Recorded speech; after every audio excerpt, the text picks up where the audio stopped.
Hello students, জ্ঞানজ্যোতি coaching সেন্টারের পক্ষ থেকে তোমাদের আরেকবার স্বাগত জানাই।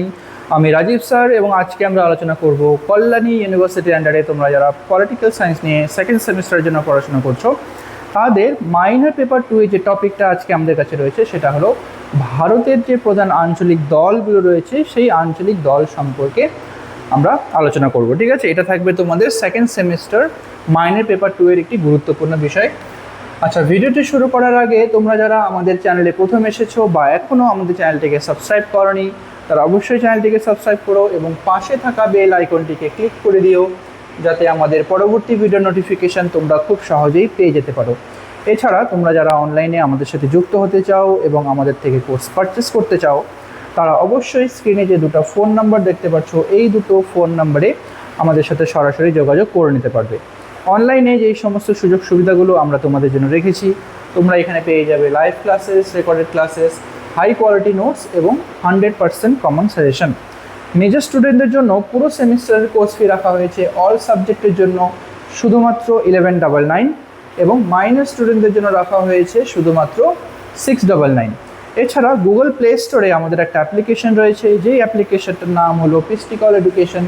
তো এই অ্যাপ্লিকেশন ডাউনলোড করেও তোমরা আমাদের সাথে যুক্ত হতে পারো এবং অ্যাপ্লিকেশনে থাকা যে বিভিন্ন কোর্সগুলো রয়েছে সেই কোর্সগুলোর অ্যাক্সেস গ্রহণ করতে পারো। আর এই মুহূর্তে তোমাদের জন্য একটা স্পেশাল অফার চলছে যেটা হলো শুধুমাত্র 99 রুপিসে রেজিস্ট্রেশনের মাধ্যমে তোমরা আমাদের এখানে পেয়ে যাবে মেজর বা মাইনর যে কোনো কোর্স পারচেস পুরোপুরি 100% অফে তোমরা পেয়ে যাবে। ঠিক আছে, শুধুমাত্র 99 রুপিসে যদি রেজিস্ট্রেশন করো তাহলে পুরোই কোর্স কিন্তু তোমরা ফ্রিতে পেয়ে যাচ্ছ। ঠিক আছে, তো তার জন্য যে আমাদের যে অফিসিয়াল নাম্বার রয়েছে সেই অফিসিয়াল নাম্বারে তোমরা যোগাযোগ করে এই অফারের সুযোগটা নিতে পারো।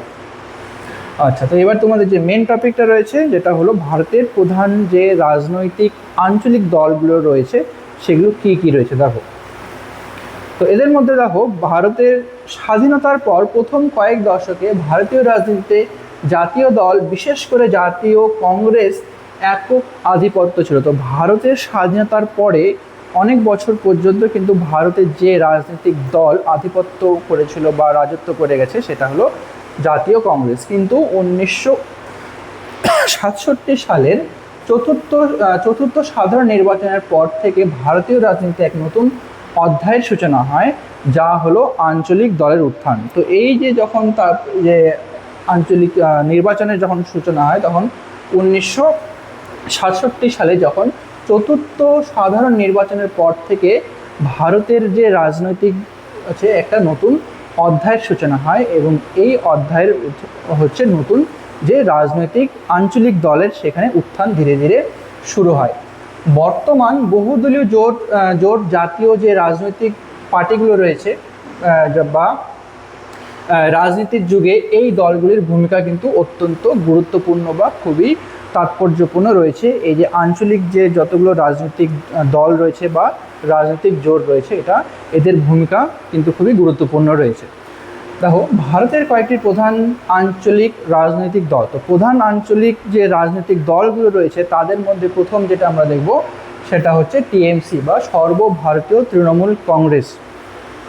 এটা হচ্ছে পশ্চিমবঙ্গের ক্ষেত্রে। ঠিক আছে, তো এই যে টিএমসি পার্টির প্রতিষ্ঠা হয়েছিল এটা প্রতিষ্ঠা হয়েছিল 1998 সালে। তো 1998 সালে যে টিএমসি দলের প্রতিষ্ঠা হয় মমতা বন্দ্যোপাধ্যায়ের নেতৃত্বে এই দলের প্রতিষ্ঠা হয়। ঠিক আছে, মমতা বন্দ্যোপাধ্যায়ের নেতৃত্বে প্রথম যে পশ্চিমবঙ্গের আঞ্চলিক দল যে টিএমসি বা সর্বভারতীয় তৃণমূল কংগ্রেস এই পার্টির প্রতিষ্ঠাতা হয়। তো এই পার্টির যে মূল আদর্শটা কী ছিল দেখে নাও। তো মূল আদর্শ ছিল কি ধর্মনিরপেক্ষতা, লোকায়ত সংস্কৃতি, সামাজিক ন্যায় এবং জনকল্যাণমুখী নীতি। তো এই চারটা মেন যে টিএমসিপি যে পার্টি ছিল এর মূল আদর্শ ছিল। ঠিক আছে, আচ্ছা নেক্সট হলো রাজনৈতিক ভূমিকা কি টিএমসিপি পার্টির। দেখো, 2011 সাল থেকে পশ্চিমবঙ্গে একটানা ক্ষমতায় রয়েছে। তো 2011 সাল থেকে 2026 সাল এইবার নির্বাচনে টিএমসিপি হেরেছে পশ্চিমবঙ্গে, কিন্তু 2011 থেকে 2026 পর্যন্ত 15 বছর একটানা টিএমসিপি কিন্তু পশ্চিমবঙ্গে শাসন করে গেছে। বামফ্রন্টের 34 বছরের শাসনের অবসান ঘটিয়ে এই দল রাজ্যে একছত্র আধিপত্য বিস্তার করে। তো টিএমসিপির আগে 2011 আগে এখানে সাম্রাজ্য বা এখানকার যে রাজনৈতিক দল যে আধিপত্যে ছিল সে ছিল বামফ্রন্ট, ঠিক আছে। তো বামফ্রন্টকে হারিয়ে একটানা 2011 থেকে 26 পর্যন্ত কিন্তু টিএমসি এখানে রাজত্ব করে গেছে। জাতীয় রাজনীতিতেও এবং কেন্দ্রে বিরোধী জোটে এই দলের ভূমিকা অত্যন্ত জোরালো। তো জাতীয় রাজনীতির ক্ষেত্রেও এবং কেন্দ্রের ক্ষেত্রেও কিন্তু টিএমসিপি যে দল রয়েছে এর খুবই গুরুত্বপূর্ণ ভূমিকা রয়েছে। আচ্ছা, নেক্সট যে পার্টিটা রয়েছে সেটা হলো ডিএমকে, ঠিক আছে। ডিএমকে যেই পার্টিটা মেনলি তামিলনাড়ু বেস, তামিলনাড়ুর যে আঞ্চলিক যে পার্টিটা রয়েছে সেটাকে আমরা ডিএমকে বলবো, বা দ্রাবিড় মুন্নেত্রা কাঝাগাম, ঠিক আছে। তো এইটা হচ্ছে ডিএমকে পার্টি। দেখো প্রতিষ্ঠা কবে হয়, প্রতিষ্ঠিত হয় হচ্ছে 1949 সালে। 1949 সালে সিএন আন্নাদুরাইয়ের নেতৃত্বে এই দলের জন্ম হয়। তো 1949 সালে যে ডিএমকে পার্টি প্রথম প্রতিষ্ঠিত হয় এবং মূল আদর্শ ছিল যে দ্রাবিড় আত্মনিয়ন্ত্রণাধিকার, রাজ্য স্বায়ত্তশাসন, ভাষাভিত্তিক পরিচয় এবং সামাজিক সাম্য, এই চারটা ছিল এই ডিএমকে পার্টির মূল আদর্শ। নেক্সট রয়েছে রাজনৈতিক ভূমিকা। রাজনৈতিক ভূমিকা দেখো, তামিলনাড়ুর রাজনীতি মূলত ডিএমকে এবং এআইএডিএমকে এই দুটি আঞ্চলিক দলের মধ্যে আবর্তিত ছিল। তো রাজনীতির ক্ষেত্রে যে তামিলনাড়ুর দুটোই আঞ্চলিক রাজনৈতিক দল ছিল, একটা ছিল ডিএমকে আর একটা ছিল এআইডিএমকে।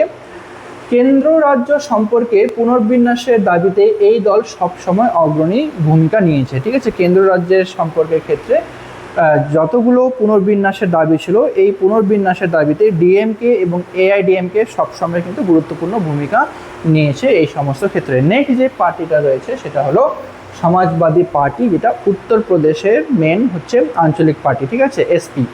প্রতিষ্ঠা হয় হলো 1992 সালে, ঠিক আছে। 1992 সালে মুলায়ম সিং যাদবের উদ্যোগে এই দল গঠিত হয়। তো 1992 সালে প্রথম যে উত্তরপ্রদেশে মুলায়ম সিং যাদবের নেতৃত্বে হচ্ছে সমাজবাদী পার্টির প্রতিষ্ঠাতা হয়। বর্তমানে অখিলেশ যাদব হলো এই পার্টির প্রধান, ঠিক আছে। বর্তমানে হচ্ছে যে সমাজবাদী পার্টি, এই সমাজবাদী পার্টির প্রধান হলো অখিলেশ যাদব।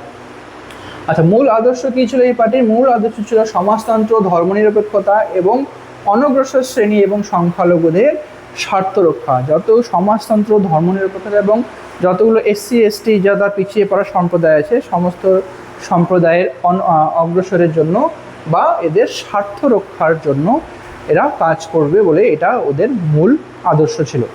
আচ্ছা, রাজনৈতিক ভূমিকা। ভারতের সবচেয়ে বড় রাজ্য উত্তরপ্রদেশ, রাজনীতিতে এই দল অন্যতম প্রধান শক্তি। তো ভারতের সবথেকে বড় যে রাজ্য, তো এই রাজ্যের মধ্যেই হচ্ছে সমাজবাদী পার্টি খুবই গুরুত্বপূর্ণ ভূমিকা পালন করে আঞ্চলিক রাজনীতির ক্ষেত্রে। আচ্ছা, মন্ডল কাসিমের সুপারিশের পর উত্তর ভারতের ওবিসি রাজনীতির উত্থানের পেছনে এই দলের ভূমিকা অনস্বীকার্য, ঠিক আছে। তো মন্ডল পার্টি যখন সুপারিশ করে, তো এই পার্টির সুপারিশের পর ওবিসি রাজনীতির যে উত্থান, এই ক্ষেত্রে কিন্তু এই দলের খুবই গুরুত্বপূর্ণ ভূমিকা রয়েছে। আচ্ছা, নেক্সট রয়েছে শিবসেনা, যেটা হচ্ছে মহারাষ্ট্রের আঞ্চলিক রাজনৈতিক দল, ঠিক আছে। মহারাষ্ট্রের যে আঞ্চলিক রাজনৈতিক দল সেটাকে আমরা শিবসেনা বলে থাকি। এইখানে এই দলের প্রতিষ্ঠাতা হয় 1966 সালে।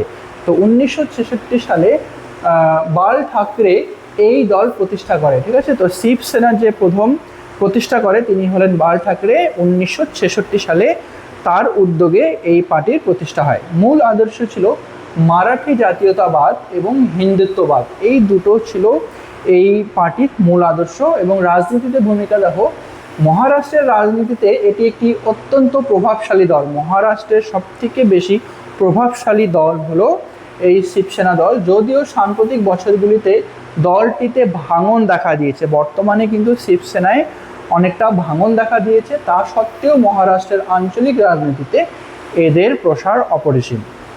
তারপরে যে পার্টিটা রয়েছে আঞ্চলিক পার্টির মধ্যে আম আদমি পার্টি, সেটা হচ্ছে দিল্লির রাজনৈতিক হচ্ছে পার্টি, ঠিক আছে। দিল্লি এবং পাঞ্জাবের ক্ষেত্রে প্রতিষ্ঠিত হয় হলো 2012 সালে। 2012 সালে আম আদমি পার্টির প্রতিষ্ঠাতা হয়, এটা হচ্ছে অরবিন্দ কেজরিওয়ালের নেতৃত্বে আম আদমি পার্টির প্রতিষ্ঠা করা হয়, ঠিক আছে। এবং দুর্নীতি বিরোধী আন্দোলন পটভূমিতে এই দলের হচ্ছে জন্ম হয়, ঠিক আছে। দুর্নীতির বিরুদ্ধে আন্দোলন করতে গিয়ে প্রথম হচ্ছে আম আদমি পার্টি যে অরবিন্দ কেজরিওয়ালের নেতৃত্বে এই পার্টির জন্ম হয় 1912 সালে। আচ্ছা, মূল আদর্শ কী ছিল? মূল আদর্শ ছিল সুশাসন, দুর্নীতিমুক্ত প্রশাসন এবং সাধারণ মানুষের জন্য বিনামূল্যে শিক্ষা, স্বাস্থ্য এবং বিদ্যুৎ পরিষেবা প্রদান করা। ঠিক আছে, তো আম আদমি পার্টির যে মূল আদর্শ ছিল সেটা হচ্ছে সুশাসন পরিচালনা করা, দুর্নীতিমুক্ত প্রশাসন প্রতিষ্ঠিত করা, সাধারণ মানুষের জন্য বিনামূল্যে শিক্ষা দেওয়া, বিনামূল্যে বিদ্যুৎ, জল সরবরাহ করা হচ্ছে, এই সমস্ত ছিল এই আম আদমি পার্টির মূল আদর্শ। রাজনৈতিক ভূমিকা কী রয়েছে দেখো, খুব কম সময়ে দিল্লি এবং পাঞ্জাবের পূর্ণ সংখ্যাগরিষ্ঠতা নিয়ে সরকার গঠন করে এই দল জাতীয় রাজনীতিতে একটা চমক সৃষ্টি করেছিল। ঠিক আছে, খুব কম সময়ের মধ্যে কিন্তু দিল্লি এবং পাঞ্জাবের সমস্ত নাগরিকদের দৃষ্টি আকর্ষণ করেছিল এবং বর্তমানে এটি জাতীয় দলের মর্যাদাও লাভ করেছে, যদিও এর শিকড় আঞ্চলিক স্তরে এখন হচ্ছে প্রথিত। ঠিক আছে, খুবই কম সময়ের মধ্যে হলো আম আদমি পার্টি কিন্তু জনপ্রিয়তা লাভ করেছিল। ঠিক আছে, তো এটাই ছিল আজকে তোমাদের আলোচনার বিষয়। ভিডিওটি যদি তোমাদের ভালো লেগে থাকে তাহলে অবশ্যই লাইক আর কমেন্ট করো। দেখা হবে পরবর্তী ভিডিওতে নতুন কোনো টপিক নিয়ে। ততক্ষণ পর্যন্ত ভালো থেকো, সুস্থ থেকো।